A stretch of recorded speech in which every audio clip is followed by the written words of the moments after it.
Subscribe कीजिए हमारे channel BNC universe को और इस बेल आइकन को दबाना ना भूलिएगा ताकि आप तक पहुंचे हमारे वीडियो सबसे पहले।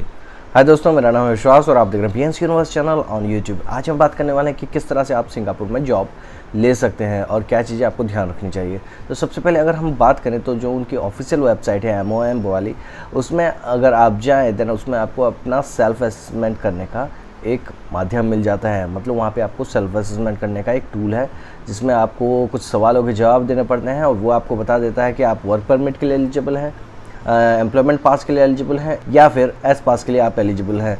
तो उसमें आपको क्लियरली पता चल जाएगा कि आप कौन से पास के लिए एलिजिबल रहेंगे और आपको कौन से पास के लिए अप्लाई करना चाहिए। तो इसीलिए आप किसी भी एजेंट के पास जाके अपना कोई मतलब वेरिफिकेशन या फिर असेसमेंट करवाने की कोई ज़रूरत नहीं है। आप सिर्फ जो MOM जो वेबसाइट है, जो कि मैं नीचे डिस्क्रिप्शन में भी दे दूंगा ताकि आपको आसानी रहे, उसमें जाइए और अपना सेल्फ असेसमेंट पहले करवा लीजिए। सेल्फ असेसमेंट में आपको कुछ चीज़ें भरनी पड़ेंगी, जैसे कि आपकी उम्र, आपकी एजुकेशन, आपकी एक्सपीरियंस, ये सारी चीज़ें भरनी पड़ेंगी और साथ ही साथ आपकी एक्सपेक्टेड सैलरी। ये सारी चीज़ें भरने के बाद वो आपको बता देगा कि आप इस पास के लिए एलिजिबल हैं या फिर आप वर्क परमिट या दूसरे पास के लिए एलिजिबल हैं। इसके लिए आपको अपना सेल्फ असेसमेंट करवाना चाहिए।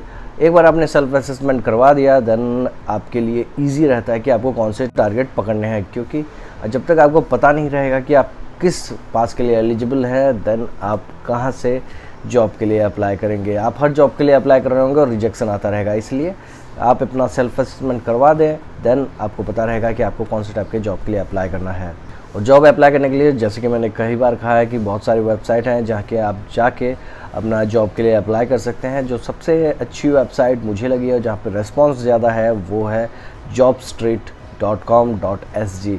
ये जो वेबसाइट है इसमें रेस्पॉन्स मिलता है एम्प्लॉयर की तरफ से। बाकी जो जॉब सेंट्रल है उसमें भी काफ़ी अच्छे पोजीशन आते हैं, खास करके इंडियंस के लिए, लेकिन रेस्पॉन्स उतनी ज़्यादा नहीं आती है। और काफ़ी सारे मेरे सब्सक्राइबर का भी यही कंप्लेंट था कि सर रेस्पॉन्स नहीं आ रहा है। तो मैंने खुद ये ट्राई किया है, दोनों ही वेबसाइट में मैंने जॉब के लिए अप्लाई किए हैं और मैंने ये देखा है कि जो जॉब स्ट्रीट है, जॉब स्ट्रीट में जो भी एड्स आते हैं उसका जनरली रेस्पॉन्स आता है अगर आप क्वालिफाई करते हैं उस पोजीशन के लिए। तो एक चीज़ तो मैं यहाँ पे बता दूँ कि क्यों रेस्पॉन्स नहीं आता, क्योंकि सिंगापुर कोई बहुत बड़ी कंट्री नहीं है, इंडिया जैसा तो बिल्कुल नहीं। इवन अगर आप गुजरात से कंपेयर करें देन गुजरात से भी वो बहुत ज़्यादा छोटा है। तो सोच लीजिए जहाँ पे इतना कम एरिया है देन उसकी पॉपुलेशन कितनी होगी, पॉपुलेशन कम है देन अपॉर्चुनिटी कितनी कम होगी। इसीलिए ही सिंगापुर में जाना काफ़ी ज़्यादा डिफ़िकल्ट है, क्योंकि वो बहुत बड़ा देश नहीं है। अगर जैसे हम बात करते हैं कनाडा की, ऑस्ट्रेलिया की, वो बहुत बड़े बड़े देश हैं जिसकी वजह से काफ़ी सारी वैकेंसी रहती है और हमारा चांस होता है कि वहाँ पे चले जाएं, लेकिन वहाँ पे इंग्लिश की ज़रूरत होती है। जबकि सिंगापुर में आप अगर IELTS नहीं दी हैं देन ऑल्सो आप इसमें जा सकते हैं। तो ये एक अच्छी चीज़ है सिंगापुर की, लेकिन छोटा कंट्री होने की वजह से काफ़ी कम वैकेंसी होती हैं और वैकेंसी वो भी जो 80% वैकेंसी होती है वो चाइनीज़ और सिंगापुर के जो लोकल कैंडिडेट्स हैं उनके लिए होती है। बाकी 20% जो जॉब्स होती हैं वो हम सारे लोगों के लिए होती हैं, इंडियन हो जाए, बांग्लादेशी हो जाए, ये सारे जो लोग हैं इस सब के सब इसमें अप्लाई कर रहे होते हैं।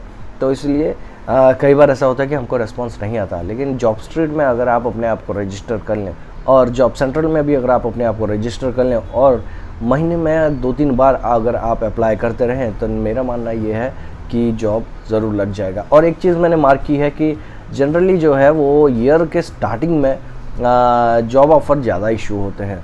ये मैंने देखा है कि दिसंबर के बाद मतलब जनवरी फरवरी में जनरली लोगों को ज़्यादा ऑफ़र मिल रहे हैं। इवन मेरे कई सारे क्लाइंट्स को भी जनवरी और फरवरी में काफ़ी सारे ऑफ़र आए थे।